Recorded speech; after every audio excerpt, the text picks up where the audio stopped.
All right, this is the 7L chain. So it's made with 7s and L's. So here it is again, and again, and again.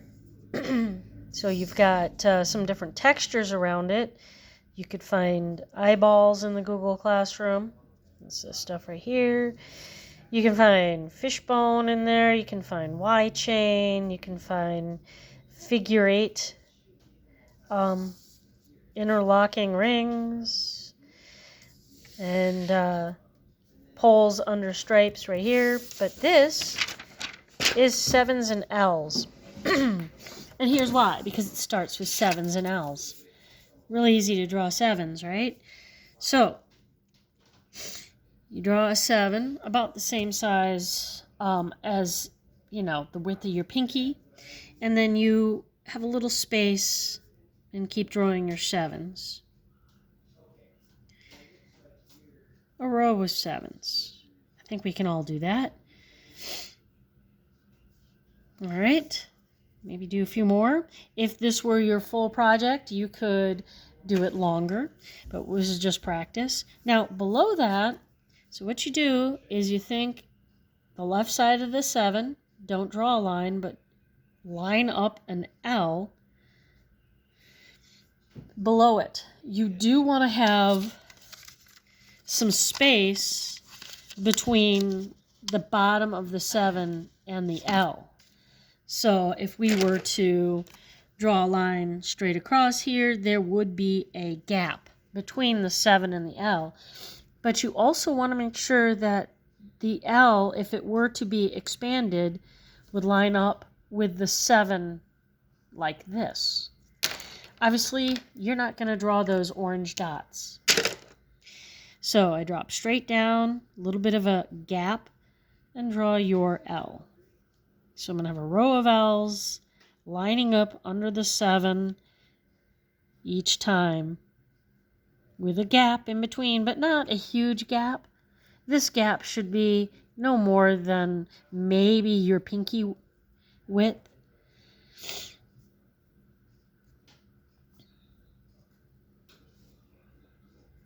Okay, then you're going to start with the first L.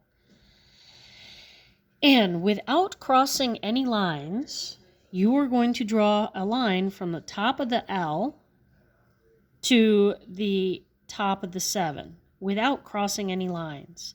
And then you're going to go from the bottom of the L to the bottom of the 7 and draw a line without crossing any lines. It's okay if there's a slight bend down when you're doing the top line from the top of the 7 to the top of the L. It's okay if it kind of bows down a little bit when you're doing the top part. And then when you're doing the bottom part, it'll add more interest if it slightly bows up. So instead of being bone straight, there's a slight curve to it. Slight, that's a little bit more than you want.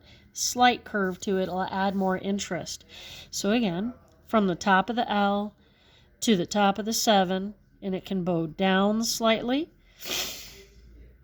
and bow up slightly. So top of the L to the top of the 7.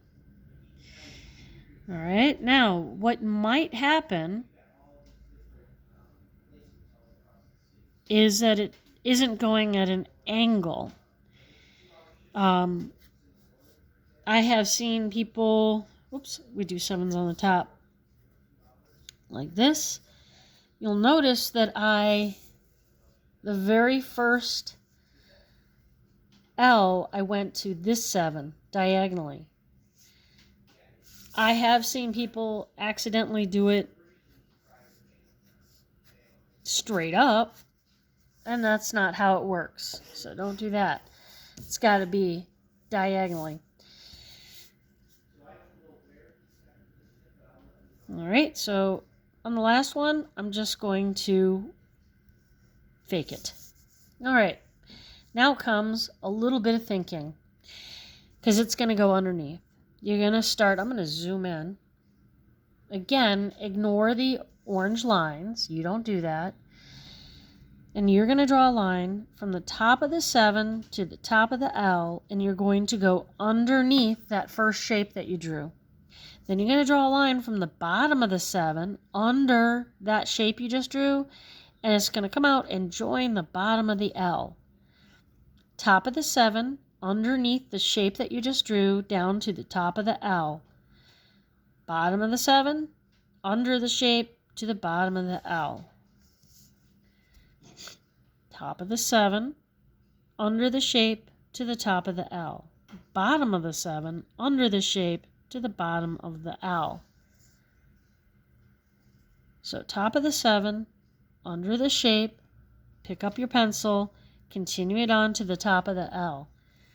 Bottom of the 7 goes to the bottom of the L, but it has to go underneath that first shape that we drew. So you get these interlocking shapes.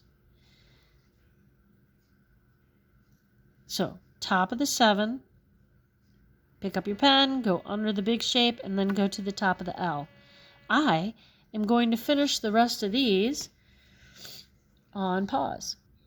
So on the last one, I don't really have any thing to draw to underneath here, so I'm just going to fake it. Something to end it. And then I'm going to go ahead and just put a square here just to end those interlocking shapes. So now the decoration. And I'm going to do that in a second video.